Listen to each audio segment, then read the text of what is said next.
He didn't walk into Judge Frank Caprio's courtroom. He stumbled in like a boy who had just realized the world was no longer made of pillows designed to catch his fall. Moments earlier, Dylan Mercer, heir to a real estate empire worth billions, had been laughing on livestream, and now he stood frozen as the judge prepared to deliver a sentence no amount of money could rewrite. Outside, parents whispered his name with anger. Inside, every eye watched the rich kid who treated traffic laws like optional suggestions and children's lives like background scenery. What Dylan didn't know yet was simple. This would be the day his privilege finally collided with real justice. And when it would hit harder than anything he'd ever experienced. Before we dive deeper, tell me where you're watching from and what time it is right now. And if you love dramatic true courtroom stories like this, make sure to subscribe so you never miss a new episode. Thursday morning had begun like every other for Dylan Mercer, a blur of luxury, noise, and attention. He woke in a penthouse overlooking Providence, sunlight glinting off the rows of supercars his father rotated like seasonal decorations. At 19, Dylan had never once touched a steering wheel that wasn't wrapped in leather imported from Italy or tuned to roar loud enough to drown out his own thoughts. And that morning, as he scrolled through his notifications and the endless stream of comments from his followers, he felt untouchable. His fans called him Mercer Motion. His critics called him a spoiled missile on wheels. Dylan preferred the first description. He grabbed the keys to his favorite Carré-customized cobalt blue sports coupe, a gift from his father after his first semester of college. Despite the 2 speeding tickets he'd already gotten that year, the engine purred like a beast waiting to be let loose, and Dylan shot a grin at his phone camera as he went live. "Morning, guys. Let's add some excitement to this slow day," he said, revving the engine. Hundreds of viewers flooded into the stream instantly. He didn't show the school zone sign as he sped into the neighborhood. He didn't show the flashing lights on the crossing gate or the minivan full of children that had just pulled out of the parking lot. He didn't show the mother gripping her steering wheel so tightly her knuckles turned white when Dylan's car whipped past her bumper at 72 miles per hour. But the police officer, who was parked half a block away, saw everything. The moment Officer Harold Keenan activated his siren, Dylan's live stream exploded with laughing emojis and taunts from viewers who egged him on. "Bet you buy your way out again. Act bored when he comes to your window. Flex the Mercer name." And Dylan did exactly that. He rolled down his window halfway, leaned back with exaggerated boredom, and said, "Can we hurry this up? My dad's office is waiting for the ticket amount." Officer Keenan didn't rise to the bait. He simply handed Dylan the pink slip and instructed him to appear in court, this time for reckless driving in a school zone. Not speeding. Not improper driving. Reckless driving, the kind that could land someone in jail.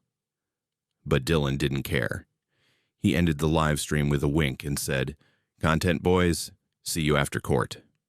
That afternoon, as he prepared to head to the municipal building, Dylan's friends gathered around his car like paparazzi around a celebrity. They joked, they laughed, they reenacted his dismissive attitude toward the officer. One friend even bet $100 that Dylan would walk out of the courtroom with nothing more than a lecture and a story to brag about. "Dude, it's Judge Caprio," one friend said. "He's nice. He's like the Santa Claus of judges." Dylan snorted. "Everyone's nice when your dad owns half the skyline."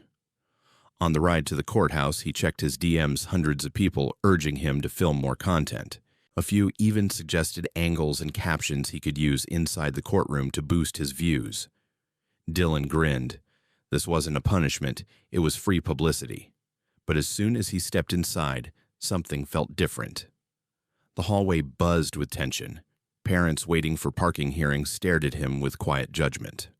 A bus driver recognized him and muttered to his co-worker, "That's the kid. The one who almost hit Mrs. Carter's van last week." Dylan heard it, but he didn't care. He popped in his earbuds, bobbing his head to the beat as though the courthouse were just another hallway at his private college. When the bailiff finally called his name, he strolled toward the courtroom like it was a stage, And that's when his memory of the incident, of everything that led him into this place, began to unravel. The first time Dylan had been cited for speeding, he had laughed as he snapped a selfie with the ticket, calling it a fancy donation to the city. His father didn't scold him. Instead, Gregory Mercer told him, "Things happen. Just be more careful and let my accountant know the amount." The second offense came when Dylan was caught weaving through traffic at 85 miles per hour on the freeway, blasting music, windows down.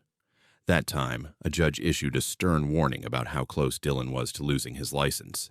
Dylan had walked out of the courtroom smiling, immediately posting a story mocking the old guy in robes trying to act scary. And now, here he was, the third offense, in half a year, but the first to involve a school zone. A detail Dylan had never truly processed. A detail that Officer Keenan had emphasized in his report. A school bus was forced to brake suddenly to avoid a potential collision with Mr. Mercer's vehicle. Several children were aboard. An entire line of text Dylan had skimmed over while taking another selfie. As he entered Judge Caprio's courtroom, he didn't even glance at the family seated in the back. He didn't notice a mother clutching her daughter's backpack. He didn't notice the father who kept shaking his head, muttering under his breath about kids who think laws don't matter. He didn't notice the elderly Mana school bus driver watching him with genuine disappointment. Dylan didn't notice any of these things because his attention was glued to his phone. He typed messages. He scrolled social media. He checked the number of viewers waiting for him to post again. He didn't notice Judge Caprio glance up and observe him with the calm, steady patience of someone who had seen every kind of attitude, but rarely one this brazen from someone so young. It wasn't until the judge addressed him directly that Dylan looked up briefly, only to sigh exaggeratedly, as though the judge were an inconvenience.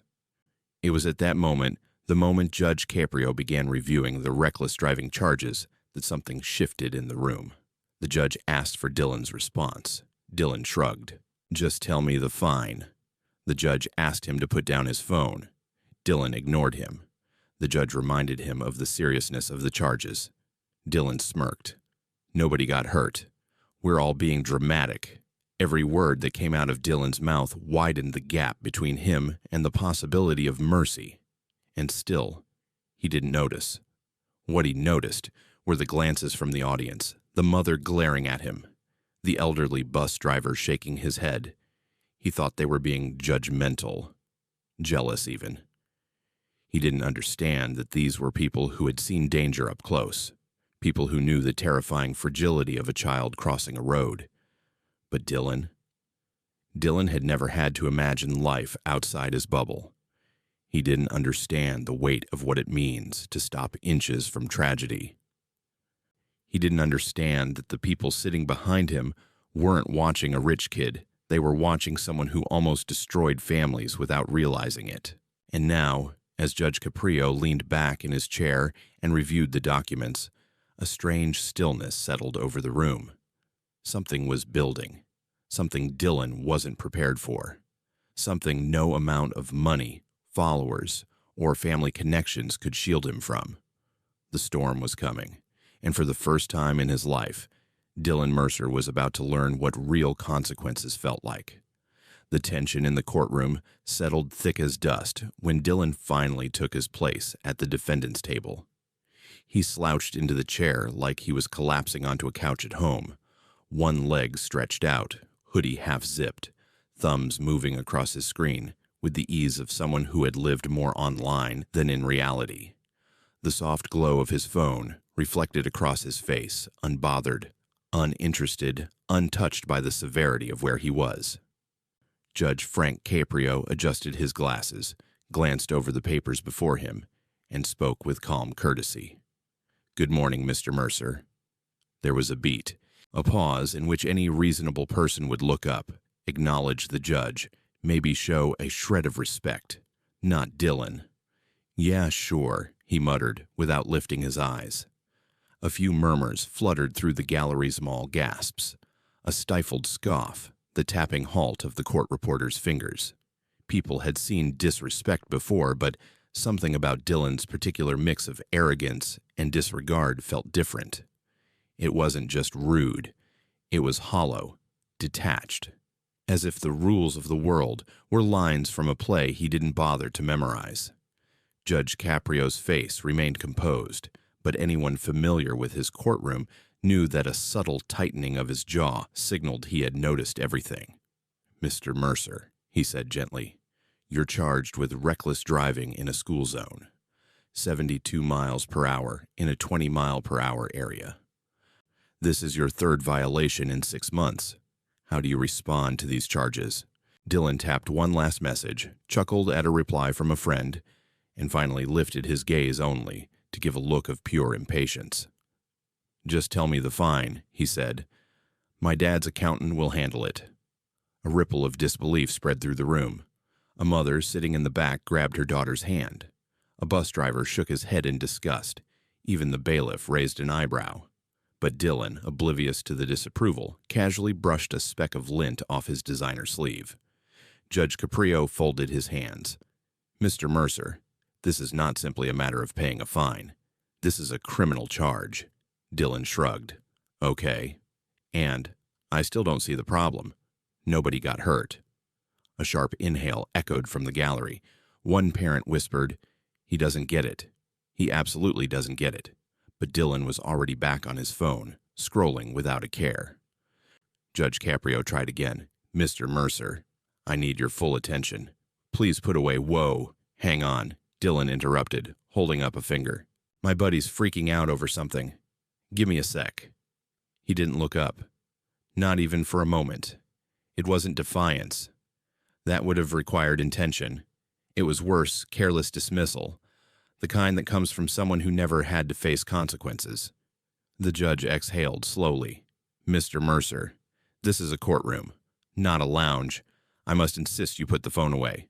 Dylan laughed softly. "Relax. I'll follow along. Just do your judge thing." The audience stiffened. Someone muttered, "Unbelievable." Another person whispered, "This kid's digging his own grave." Judge Caprio, still patient but visibly strained, continued scanning the file. "I see that in your previous hearings you recorded videos inside the courtroom and uploaded them online without permission. Is that correct?" Dylan grinned. "Yeah, those went viral. You should have seen the comments." The judge tapped the papers lightly. "It also says you laughed during sentencing in your last appearance." "I mean, it wasn't serious," Dylan replied. "Just a speeding ticket. Everyone freaks out over nothing."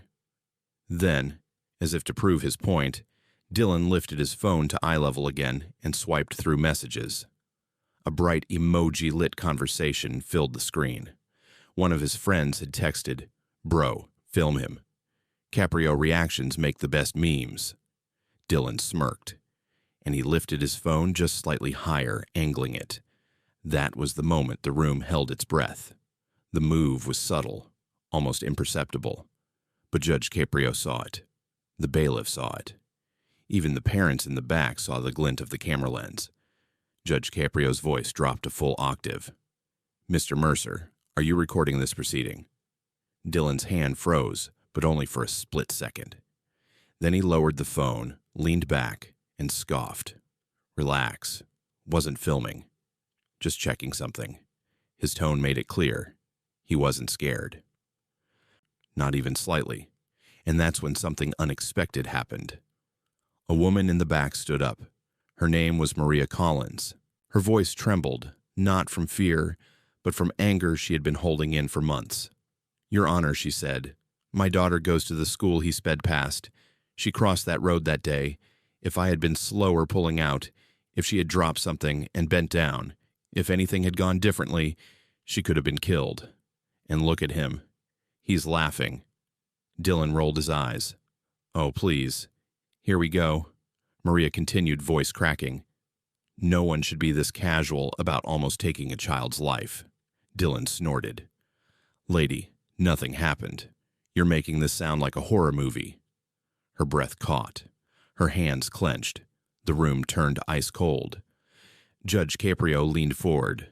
"Mr. Mercer, I must caution you against—" "Oh, come on," Dylan interrupted. This is all so dramatic. Kids weren't even out yet. My car has sensors. It's practically impossible for me to hit anything. The mother gasped. The bus driver lowered his face into his hands. Even the court reporter paused, looking up with wide eyes. Then came the line that sealed Dylan's fate, the one that made even his own attorney look away. "Look, Your Honor, I've been driving since I was 14. I've never hit anyone. I know what I'm doing. The rules don't have to apply the same way to someone like me. Someone like him," a phrase dripping with entitlement. Judge Caprio's eyes hardened not with anger, but with something far more unsettling for any defendant. Resolve. "Mr. Mercer," he said quietly, "do you truly believe your wealth entitles you to different treatment under the law?" Dylan shrugged. "It's reality, isn't it? Rich people get better outcomes. That's how the world works." The silence that followed was suffocating, heavy, purposed. For the first time, Dylan glanced around confused. Everyone was staring at him with the same look. Not jealousy, not intimidation, but disappointment. Judge Caprio stood. He rarely did, and when he did, something monumental always followed. "Mr. Mercer," he said, "look at me." But Dylan, still clinging to his delusion of control, kept scrolling. "Almost done," he muttered. "One sec." The judge's voice cut the air like a blade. "Put the phone down." The room went still. The bailiff shifted his stance. A parent whispered, "Now he's done." Even Dylan's bravado faltered, if only slightly. He lowered the phone, finally sensing the gravity he had ignored for so long. But the damage was done. The judge had written nothing yet, but his expression said enough.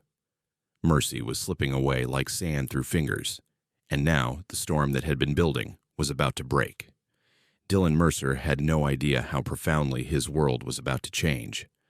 Not because of money, not because of influence, but because he had finally met a force he couldn't charm, dodge, mock, or buy. Consequences, real ones. And Judge Frank Caprio was about to deliver them. For several long seconds, the room held its breath. No one moved. No one dared to. Even the fluorescent lights overhead seemed to hum more quietly, as if the entire courthouse were bracing for what Judge Frank Caprio was about to say. The judge did not sit back down. He remained standing, calm, steady, silent, watching Dylan Mercer with a gaze that carried decades of wisdom, countless human stories, and a moral weight Dylan had never encountered in his sheltered, insulated existence. "Mr. Mercer," the judge finally said, his voice low but firm, "I want you to understand exactly why you are here." Dylan forced a half smile, shifting in his chair. "I already know. I drove fast. Big deal. It was bravado. Thin, brittle bravado, and everyone in the courtroom could see the cracks." Judge Caprio lifted a paper from the case file and looked down at it. "In your previous appearances in traffic court, you received reduced fines, warnings, and opportunities to correct your behavior." Dylan looked bored. "Yeah, and nothing bad happened. So that means I got it under control, right?" The judge's eyes narrowed almost imperceptibly, but the change in the air was immediate. The gallery leaned forward. The bailiff straightened. Even Dylan paused, sensing at last that something was shifting into territory he had not anticipated. "No," Judge Caprio said softly. "It means you were given grace, and you squandered it." A ripple went through the crowd. Then the judge continued, giving the courtroom something it had not expected. A deeper look into Dylan's past behavior, more than what had been read so far. "I have here," the judge said, holding up a letter, a written testimony from a schoolteacher at Roosevelt Elementary. "Her name is Mrs. Harrington." Dylan blinked. "Who?" The judge ignored the question. "In this letter, she describes an incident from 2 months ago," he continued. "She and a group of fourth-grade students were crossing Elm Street during dismissal. A blue sports car matching the description of yours sped past them so fast that several children screamed. Murmurs erupted from the gallery. Dylan stiffened, suddenly alert. "That wasn't me." Anyone could have, Mr. Mercer. Caprio cut in. The license plate was documented. Silence. It was your car. Everyone could see the realization land in Dylan's expression, even though he tried to blink it away. The judge continued reading. She writes, "The driver didn't slow down. He didn't even look. If even one of those children had tripped, paused, or turned back to grab a dropped lunchbox, they would have been killed instantly." A mother in the gallery covered her mouth. Another whispered, "That could have been my son," but the judge wasn't finished. He placed the letter down, then lifted another document. And here we have yet another note, Mr. Mercer, this one from the Transportation Department. Bus driver. Henry Brooks witnessed your car blow past his stopped school bus with the stop arm extended and lights flashing. Heads turned toward the left side of the gallery, and there he was, Henry Brooks, a silver-haired bus driver in a faded city-issued jacket, sitting silently with a face etched by years of early mornings and responsibility. He hadn't planned to speak today, but when the judge's gaze met his, something changed. "Mr. Brooks," Judge Caprio said gently, "would you be willing to approach and share what you witnessed?" The room buzzed with shock. This wasn't standard procedure. But Judge Caprio was known for one thing above all, bringing humanity into the courtroom. Henry rose slowly. Each step he took toward the front of the room felt deliberate, weighty, filled with the quiet anguish of someone who'd spent his life keeping children safe. He stopped beside the prosecutor's table and spoke in a raspy but steady voice. "Your Honor, I've been driving school buses for 29 years, he began. In all that time, I've seen drivers make mistakes, go too fast, get distracted. His eyes drifted toward Dylan, but I've never seen someone look so indifferent. Dylan's jaw tightened. I wasn't indifferent. I didn't see you. Henry swallowed hard. That's the problem, son. You don't see anyone. A few people gasped softly. Henry continued. That day, I had 23 kids on my bus. Some were eating snacks. Some were tired and asleep. Some were chatting about their day. And when I put out that stop sign, I did it because their lives depend on it. Cars are supposed to stop. Everyone knows that. He paused, the weight of the moment settling in his shoulders. But your car didn't stop, didn't slow, didn't even waver. You drove past like none of us existed. Dylan's throat tightened, but he forced his voice steady. Look. Henry held up a hand. I'm not here to fight with you. I'm here because every time I go to work, I think about what could happen if one person, just one, decides their time, their ego, or their money is more important than those kids. He looked at the judge. I'm asking the court to help him understand. Because if he doesn't, someone's child won't make it home one day. A hush fell across the room. The judge nodded for Henry to return to his seat. Several parents looked at him with appreciation, others with tears. And Dylan, for the first time, he didn't have a snarky comeback. He didn't smile. He didn't shrug.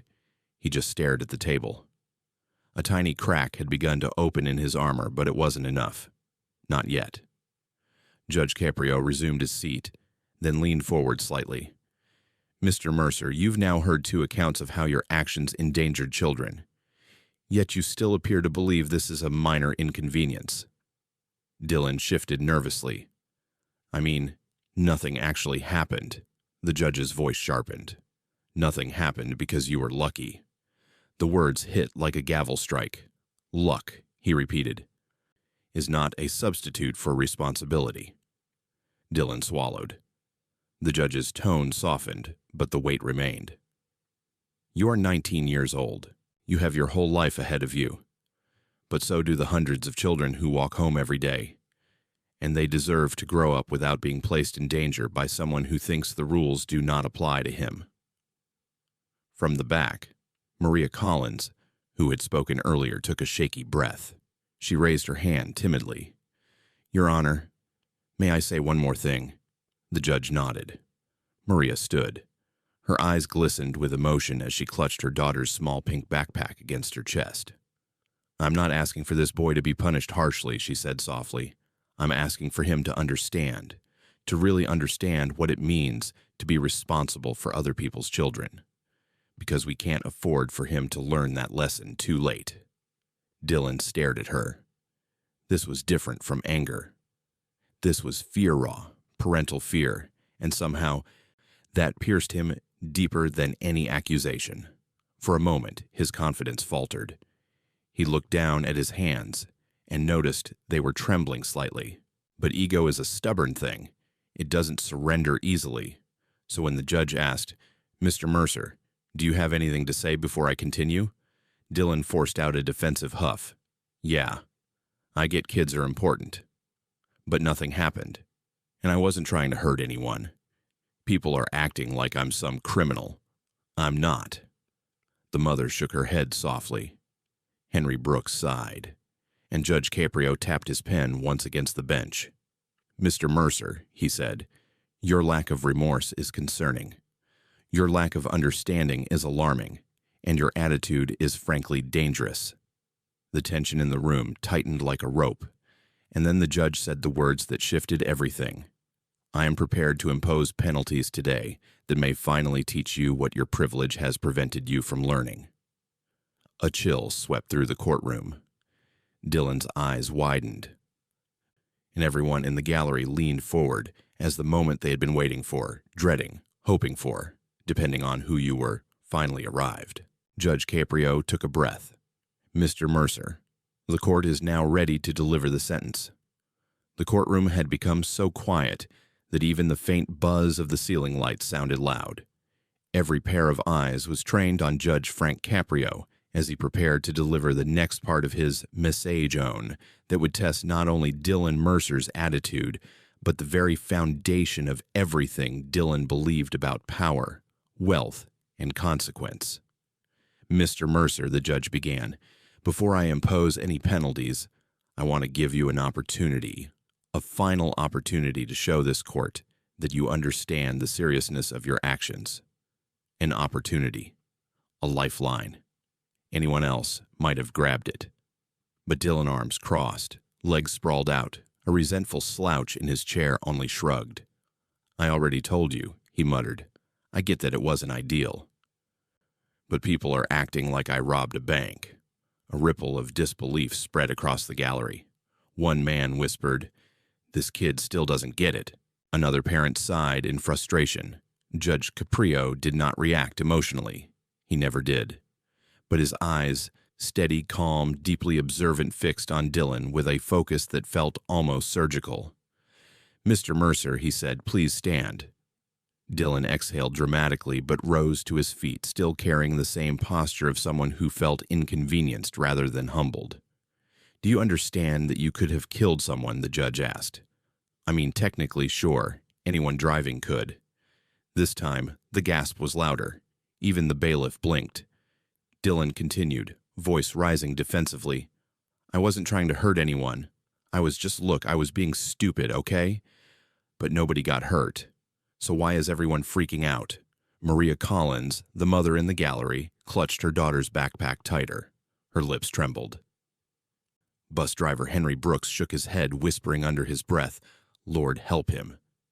But Dylan remained oblivious. Judge Caprio stepped away from the bench, something he rarely did during sentencing. He walked to the edge, leaning on the wooden rail, placing himself just a little closer to the young man before him. "Mr. Mercer," he said quietly, "I have spent decades in this courtroom. I have seen families shattered, lives destroyed, futures ruined because of one reckless moment behind the wheel." Dylan swallowed but said nothing. The judge continued, "I have seen parents bury their children. I have seen children grow up without parents. And every time the driver says the same thing you're saying now, I wasn't trying to hurt anyone." A long, heavy pause. "Intent," he said, "does not erase consequence." Dylan's eyes flickered. Something in the judge's tone finally pierced through the layers of arrogance and bravado that had shielded him for years. But just as quickly, his pride forced him to look away, like a spotlight he couldn't stand to face for too long. Judge Caprio returned to the bench. "Because of your record, Mr. Mercer," he said, "the state is legally justified in seeking jail time." Several people nodded with approval. Dylan's head snapped up. Jail. For speeding. That's ridiculous, he blurted out, voice breaking. Come on, this is a traffic thing. You're not seriously talking about jail. He let out a short, nervous laugh. Rich kids don't go to jail for this, he added. Everyone knows that. The gallery erupted with murmurs, but this time they weren't shocked, just angry. Judge Caprio's face didn't move, but the temperature in the room seemed to drop a few degrees. That, he said, is exactly why we are here. Dylan's mouth opened, but the judge raised a hand, silencing him instantly. I haven't finished, Caprio said softly. The softness made it worse, far worse. Given your lack of remorse, given your pattern of behavior, given the danger you pose to children, and given your continued disrespect for this court, I intend to impose penalties substantial enough to penetrate your sense of entitlement. Dylan's throat tightened. Suddenly, the courtroom felt much smaller. He gripped the edge of the table, knuckles whitening. Mr. Mercer, the judge said, the court imposes a fine of $5,000. Dylan let out a short, relieved breath. Fine. Whatever. I'll just be paid by you, the judge interrupted, and you alone. Silence. It took a moment for the words to sink in. What? Dylan blinked. But my dad always... You're an adult, Caprio said. You committed the offense. Therefore, you will pay the fine yourself, not your father, not your family accountant. But I don't really have that kind of money. Then you will need to earn it, the judge replied. Dylan's jaw dropped open. Earn it. I'm a full-time student. I don't have time to work a job. A few people in the room exchanged looks that said, welcome to reality. But the judge was unmoved. Actions, he said, have consequences. Dylan's eyes darted around like a trapped animal's. This is insane, he stammered. My dad, your father, Caprio interrupted gently, is not on trial here. You are. The gallery nodded. A murmur of agreement rolled through the room like a wave. But Judge Caprio wasn't done. Next, he continued, your driver's license is suspended for 1 full year. Dylan's face drained of color. A year, he choked. Your Honor, that's impossible. I need my car. For classes, for work. For you should have considered that, the judge said, before endangering children for the 3rd time in 6 months. Dylan shook his head rapidly. But how am I supposed to get anywhere? I can't take Uber every day. That gets expensive. Judge Caprio did not blink. Public transportation exists. The words hung in the air like an invisible sentence. Dylan looked horrified. Public transportation, he whispered, as if the phrase itself tasted sour. Like buses. With random people. A few people smirked. Henry Brooks sighed. Maria Collins shut her eyes, whispering something under her breath, perhaps thanking God that some justice still existed in the world. But Judge Caprio had one final blow to deliver. Given your clear disdain for ordinary citizens and your disregard for public safety, he said, I believe it is necessary for you to understand the value of the very community you endanger. Dylan's chest rose and fell rapidly. What does that mean? He asked, voice cracking. The judge leaned forward, and the room stilled. You are hereby sentenced to 150 hours of community service. Dylan blinked. Okay, but what kind? Charity events, fundraisers. My family hosts cleaning, Judge Caprio said. The words slammed into the room. Cleaning, Dylan repeated, confused. Specifically, the judge continued, you will clean and maintain the city's public buses, the same buses you will be riding for the next year. The courtroom erupted. Gasps, whispers, approval, shocked laughter. Dylan stumbled back a step, eyes wild. You want me to clean buses, he stuttered, like with a mop and trash bags. And, yes, the judge said, unmoved. Every Saturday starting at 6 o'clock in the morning. 6 a.m. Dylan's mouth opened, but no sound came out. His hand shook. His phone slipped from his grip and clattered to the ground. The sound echoed like a gavel strike. This is insane, he finally shouted. "You can't do this to me. My dad is going to appeal. I'll sue." Judge Caprio lifted a hand. "Mr. Mercer," he said, "you will complete every hour of this service. If you fail to attend even one Saturday, your suspension will be extended to 2 years. And if you refuse entirely, I will not hesitate to impose jail time." The room froze. Jail time. Dylan's breathing quickened into shallow gasps. For the first time, truly the first, fear entered his eyes. Real fear, not anger, not annoyance, not arrogance. Fear. Judge Caprio's voice softened, but it carried more weight than ever. "You may be wealthy, Mr. Mercer.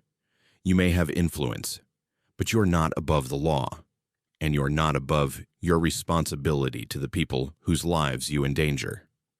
With that, he lifted the gavel. Sentence imposed. The gavel fell, and everything Dylan thought he knew about the world shattered with the echo. For several seconds after the gavel struck, Dylan Mercer stood frozen, mouth half open, chest heaving, eyes wide in disbelief. It was as if his brain had rejected the reality unfolding around him. He wasn't just shocked. He was offended by the idea that the world, for the first time in his life, had decided to treat him like everyone else. This cannot be happening," he whispered. "This is a nightmare. It has to be." But the nightmare didn't pause for him. It rolled forward, slow and deliberate, as Judge Frank Caprio continued speaking in the same calm voice that now felt to Dylan like a sentence carved in stone. "Mr. Mercer, you will remain seated while I finish outlining the terms of your suspension and community service." Dylan's knees buckled, and he dropped back into his chair, trembling, but trying to disguise it as frustration. He slammed his palm on the table. "This is ridiculous. You can't make me do manual labor. I'm not built for that." From the gallery, a voice mumbled, "Maybe that's the point." The bailiff shot the room a warning look, but the sentiment hung in the air. Even people who had never spoken a word to one another before this moment shared the same thought. Finally, someone is teaching this kid accountability. Judge Caprio clasped his hands together, his posture poised and unwavering. "Mr. Mercer, I want you to listen carefully," he said. "Your community service begins this Saturday. You will report directly to the Municipal Transportation Maintenance Yard. Bus driver Henry Brooks will serve as one of your supervisors." Dylan's head snapped toward Henry so fast it almost looked painful. "Him? You're making him my boss?" Henry, sitting silently with his worn jacket and tired eyes, didn't look triumphant. If anything, he looked sad. "I don't want to be your boss, son," Henry said softly. "I just want to make sure you understand what's at stake." But Dylan couldn't hear reason, not through the roaring in his ears, not through the blend of shame and anger stirring inside him like a storm. No, this isn't fair. This whole system is biased," Dylan protested, voice cracking. "You're punishing me because I'm wealthy, because I have a certain last name." That earned a chorus of sighs and scoffs from the crowd. Maria Collins shook her head. "You're being punished because you almost killed someone, not because you have money." But Dylan, blinded by humiliation, pointed at the judge. "This is targeting. You're making an example out of me." Judge Caprio leaned forward, his voice cool but edged with steel. "I'm holding you accountable, Mr. Mercer. Something, by your own admission, you've never experienced." Dylan opened his mouth to argue, but something shifted in the room. A heaviness, a quietness. Because the judge wasn't angry. He wasn't yelling. He wasn't lecturing. He was simply telling the truth. And truth, when spoken plainly, is sometimes the most painful sentence of all. The judge continued, "You speak of fairness. Let me show you fairness. Fairness is stopping for a school bus. Fairness is obeying safety laws that protect children. Fairness is treating others' lives with the same value you expect for your own." Dylan's breathing grew rapid again, but the judge pressed on. "Fairness," he repeated, "is facing consequences for your actions, not being shielded from them because of privilege. That ends today." The words landed like a weighted blanket on Dylan's shoulders. Suddenly he felt small something he had not felt since childhood. The judge paused, scanning the gallery, before returning his gaze to Dylan. "Now," he said, "before we conclude, I believe it would be appropriate for the community to voice its concerns." A murmur rippled through the courtroom. Voice its concerns. This wasn't a town hall, but Judge Caprio wasn't doing this for spectacle. He was doing it for connection, to make Dylan understand the impact of his actions on real people, not just words on paper. A father seated in the corner slowly stood. His name was Robert Delgado, and he wore the unmistakable fatigue of a parent who worked long hours and still worried constantly about his children's safety. "Your Honor," Robert said, "I want to speak." Judge Caprio nodded. "Go ahead." Robert turned to Dylan, his voice soft but firm. "I'm a janitor at Roosevelt Elementary. I clean the floors your car sped past." He pointed toward the doors, toward the world outside. "Every day when I finish my shift, I wait outside to walk my daughter to the bus stop, not because she needs me to, but because I need to know she's safe." Dylan stared at him, unable to look away. "You think nothing happened that day," Robert continued. "But something did. A bus driver slammed his brakes so hard one of the kids hit her head on the seat.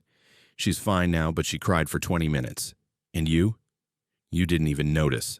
Dylan's face turned pale. The judge watched him carefully. Then Maria Collins stood again, eyes shining with emotion. "Your Honor, may I?" The judge nodded. Maria approached the front of the courtroom, holding her daughter's pink backpack like a shield. "My daughter uses a crosswalk you ignored, the speed limit signs you flew past. They were paid for by taxpayers, by us, parents, people who earn minimum wage, people who don't have accountants to pay their fines." Her voice cracked. "And you didn't just ignore the rules. You mocked them." Dylan blinked rapidly, his jaw tightening. He looked like he wanted to speak but couldn't find the words. Judge Caprio turned to him again. "You see, Mr. Mercer," he said softly, "these are the voices your actions affect. These are the lives you place at risk, not statistics, not hypotheticals, people." The weight of the room felt suffocating. Even Dylan's attorney had gone silent. Then, unexpectedly, the judge addressed the gallery. "Is there anyone else who wishes to speak?" Another hand rose. A teenage girl, maybe 17, stood up timidly. She wore the uniform of Roosevelt High. Her name tag read Emily R. She clutched her books against her chest as she walked to the front. "Your Honor, I want to say something." The judge nodded. "Go ahead, dear." Emily turned to Dylan. Her voice shook. But she forced herself to speak. "You don't know me, but I know you. You zoomed past my bus stop so fast my hair blew back." She swallowed. "My little brother was with me. If he had stepped forward at the wrong second, you would have hit him." Dylan's breath hitched. Emily wasn't angry. She wasn't yelling. She looked scared. And that fear, more than any accusation, pierced him deeply. "I still think about that day," she whispered. "And I'm scared of cars now. Yours, especially." Then she returned to her seat. No one moved. Not a sound. Finally, Judge Caprio spoke again, voice full of gravity. "This," he said, "is why the law exists, and this is why you will complete your sentence exactly as ordered." Dylan swallowed hard. I didn't." He stopped. Tried again. "I didn't know it was that serious." "You didn't want to know," the judge corrected. Dylan flinched. "And that," Caprio said, "is what must change." The judge leaned back, his tone gentler now, but still resolute. "Mr. Mercer, I hope that through these consequences you will not only learn the value of responsibility, but also develop the empathy, humility, and respect required to be part of a community." Dylan opened his mouth, but instead of defiance, a soft, trembling whisper escaped. "I didn't mean to scare anyone." Maria Collins answered quietly from the gallery. "But you did." Another silence, and then the judge spoke the final words of the day. "This hearing is concluded. Mr. Mercer, your obligations begin immediately." The gavel struck once more. And for the first time in his life, Dylan Mercer walked out of a courtroom not protected by privilege, but exposed to reality. A reality that would begin at 6 o'clock in the morning, with a mop, a bucket, and a lesson that money could never buy. The days that followed felt unreal to Dylan Mercer.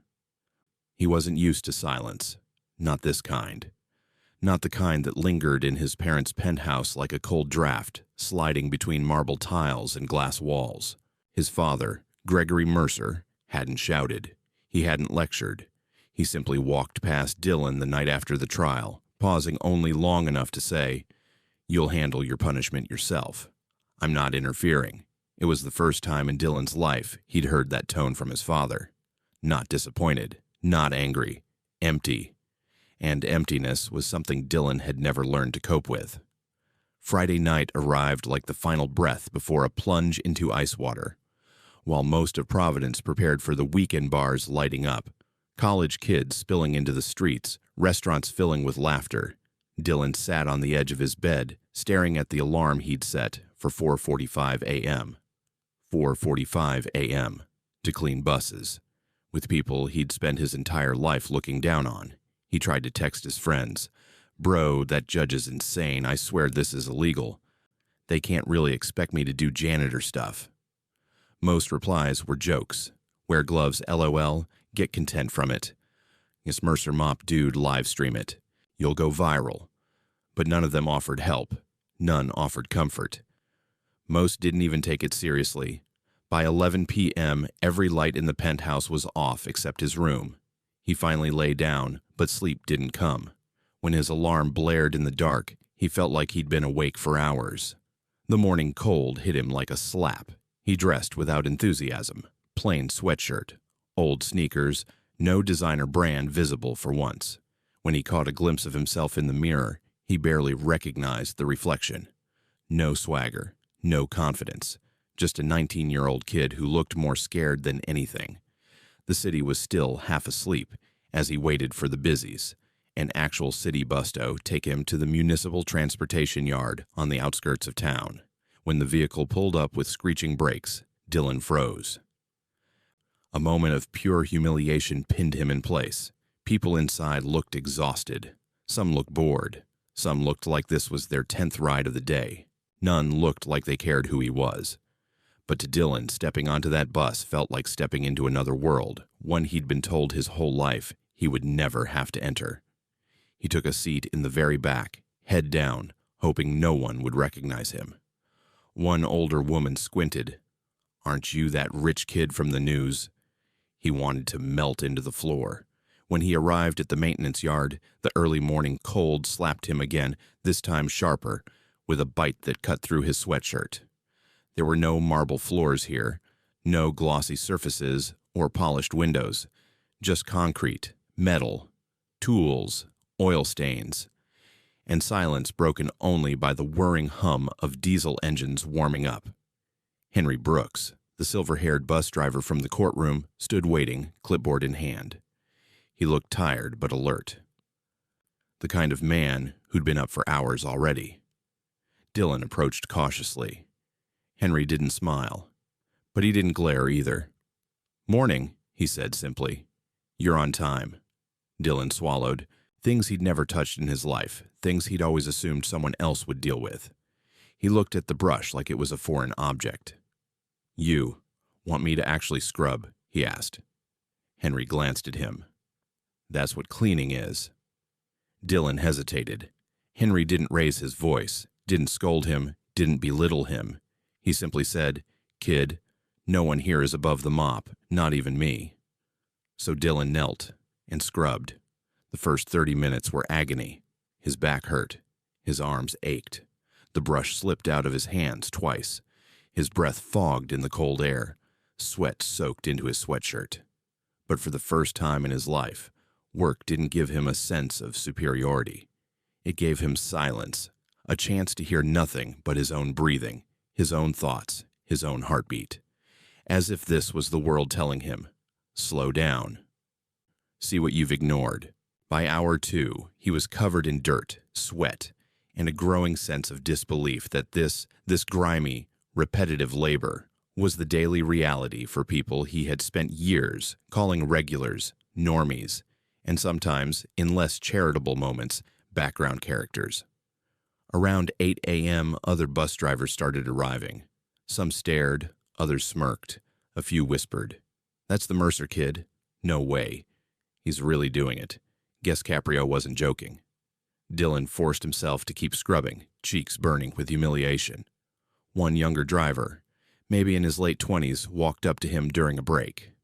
"Yo," the driver said, "you're that kid from the Courtroom meltdown, right? The one who said public transportation is for regular people." Dylan winced. "I didn't mean—" The driver shrugged. "Whatever, man. Just keep cleaning." He walked away. No one laughed with him. No one tried to take a selfie. No one asked for his signature. He wasn't famous here. He wasn't feared. He wasn't admired. He was just a kid with a brush and a bucket. The first day was brutal. The second Saturday was worse. The third was a turning point.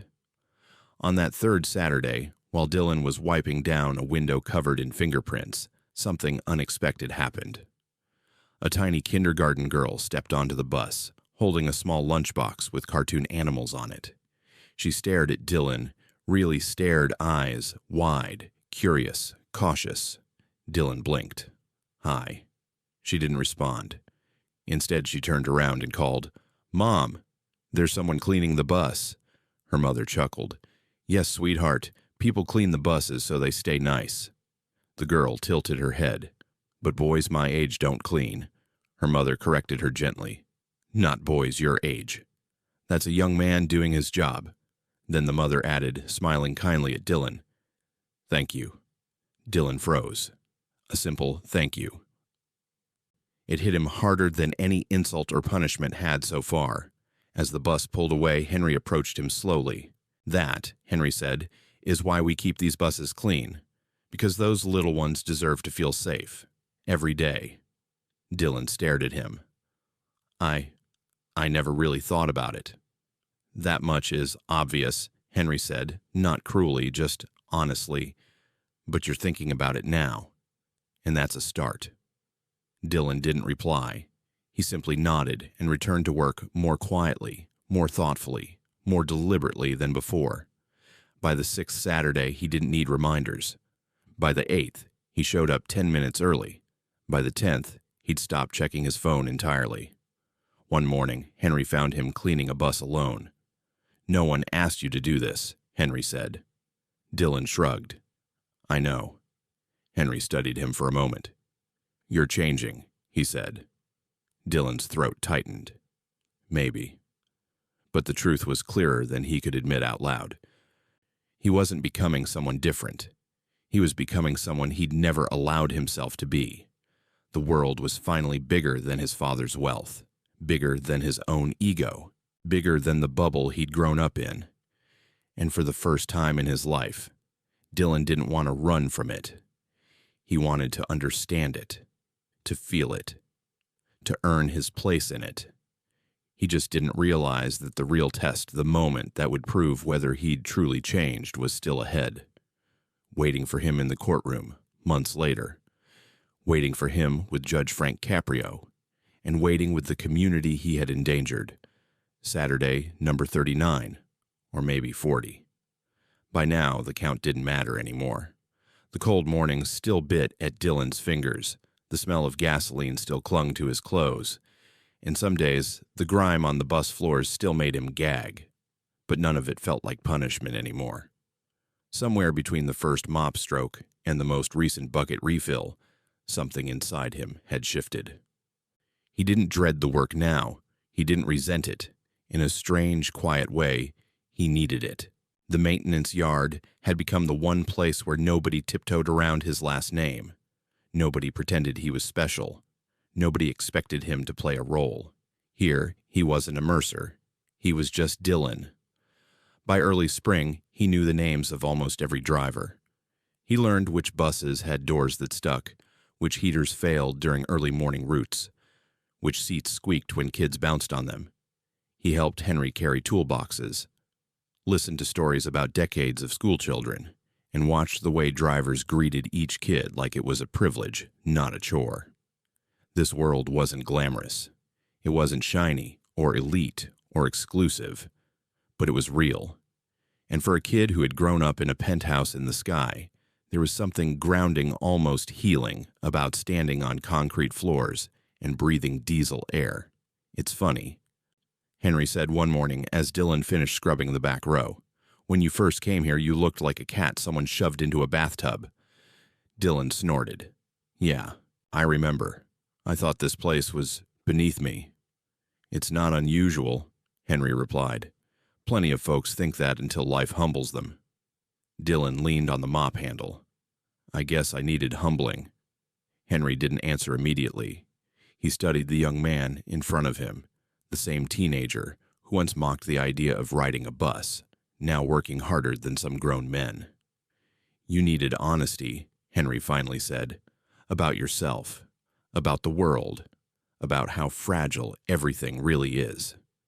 Dylan looked down. There was nothing to argue, nothing to resist.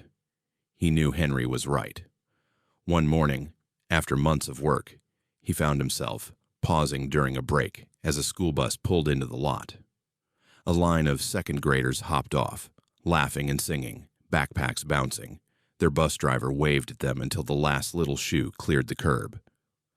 Dylan watched the scene unfold with an ache in his chest. Months earlier, he wouldn't have noticed those kids.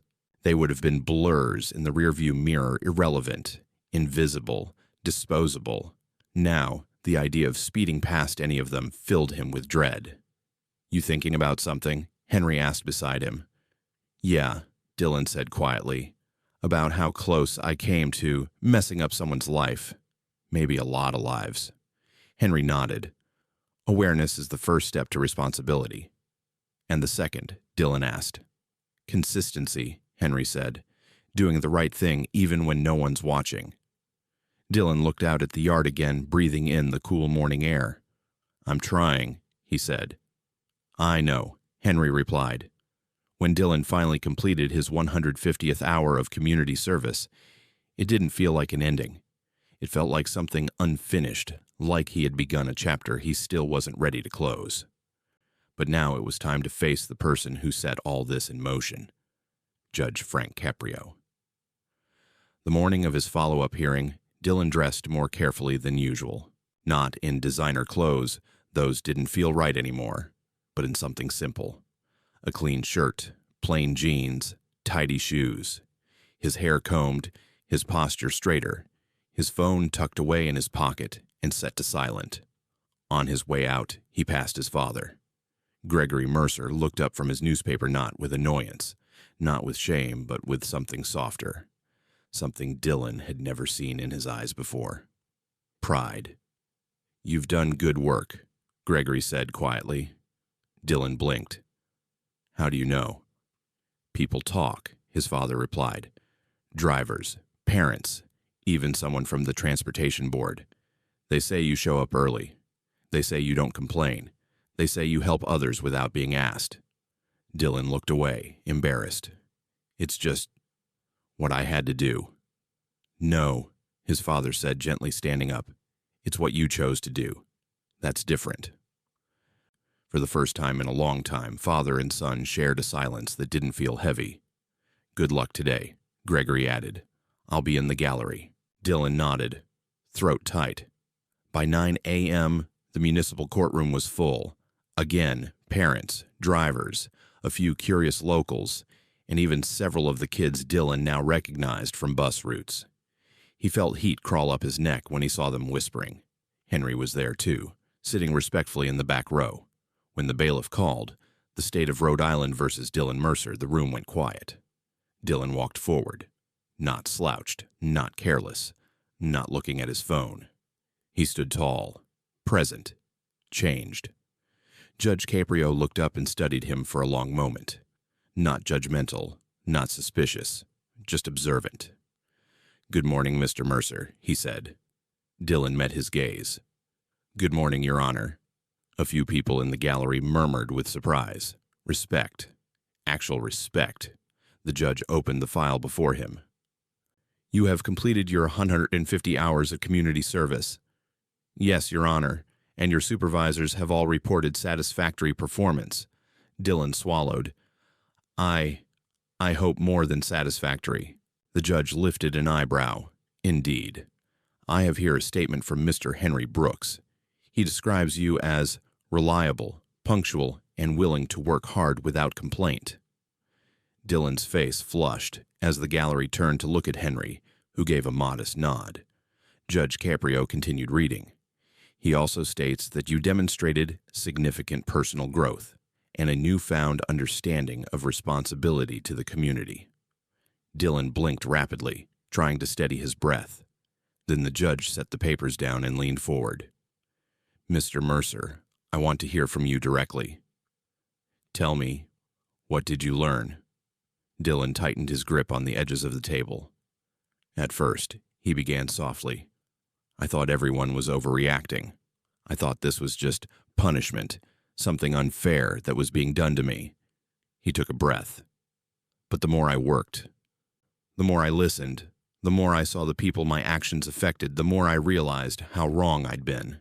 His voice wavered, not with fear, but emotion. I didn't see people, he admitted. Not really. I saw obstacles, background, things in my way. A few people nodded. But now, he continued, I see their names, their faces, their families. I see how hard they work. I see the kids who trust those buses to get them home safely. And I see how close I came to ruining everything for someone. He paused, looking directly at Maria Collins, Henry, and even Emily, the teenage girl he'd scared months before. I'm sorry, he said, voice cracking, not because I got caught, but because I didn't care until it was almost too late. Maria pressed a hand over her heart. Emily wiped a tear. Even Henry, stoic as always, seemed moved. Judge Caprio watched silently, letting the words settle. Finally, he exhaled. Mr. Mercer, he said, true remorse is not spoken, it is demonstrated. And you have demonstrated it. Dylan's eyes widened. As such, the judge continued, your fine remains in place, your suspension remains in place, but your record will reflect not just your offense, but your rehabilitation. Then the judge delivered the line that echoed through the courtroom like a quiet blessing. Justice is not about punishment alone, it is about transformation. Dylan lowered his head, overwhelmed. Judge Caprio smiled faintly. You may step back, Mr. Mercer, and I hope you continue to honor the trust this community has given you. As Dylan turned to leave, children waved at him. A few drivers patted his shoulder. His father stood in the back row, eyes glistening with pride, and something else, relief. The moment Dylan stepped through the doors, into the bright morning sunlight, he felt it. Not freedom, not victory, but something he'd never felt before, worthiness. He hadn't earned it through money, not through privilege, not through entitlement. He earned it through sweat, through humility, through the quiet work of becoming someone better, someone real, someone he could finally recognize in the mirror. And the world around him bigger, harsher, more beautiful than he'd ever realized, opened its arms in a way it never had before. His new beginning didn't start in a luxury car, it started on a bus. And that made all the difference. Some lessons in life are gentle.